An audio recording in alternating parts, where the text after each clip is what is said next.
Hello everyone, সবাই কেমন আছেন? আশা করি সবাই ভালো আছেন। তো আমিও ভালো আছি। তো দেখুন অনেকদিন পরে আজ আমাদের একটা দাদাদের বাগানে চলে আসছি। তো ওদের বাগানে দেখুন একটা কলা গাছের সাথে কতগুলো যে এই ফলগুলো ধরছে। এই ফলগুলো কে, কে চিনেন বলেন তো?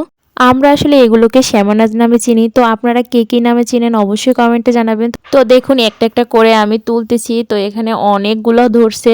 তো কিছু, কিছু আছে যে একটু যেগুলো বেশি বড় হয়ে গেছে ওগুলো নিব না। কারণ ওগুলো বেশি বড় হয়ে গেলে আর খেতে ভালো লাগে না। নরম থাকলে তবেই খেতে ভালো লাগে। ছোট, ছোট থাকতেই খেতে হয় এগুলো। তো আমি তো অনেকগুলো তুলে নিছি। তো দেখুন, তো অনেকগুলো তোলার পরে আমি ভাবছি যে আর তুলব না। তো মোটামুটি আমাদের হয়ে যাবে যতগুলো তুলছি। তো পরে আমার ভাইয়ের ছেলে বলছে, "না পিসি আমি আরও তুলে দিচ্ছি তোমাকে।" তো ও দেখুন আমার জন্য আরও অনেকগুলো করে তুলে দিচ্ছে। তো ও অনেকগুলো তুলতেছে আর বলতেছে, "পুরো এক ঝুড়ি বানাই ফেলবো দেখো।"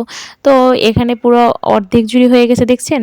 তারপরে দেখুন ওরা কি করছে, আরও অনেকগুলো পারছে। পুরো এক ঝুড়িই বানাই দিছে আমাকে। আচ্ছা কে, কে এইটা কিভাবে খায় তার রেসিপি দেখতে চান অবশ্যই আমাকে কমেন্টে জানাবেন। তো ধন্যবাদ সবাইকে।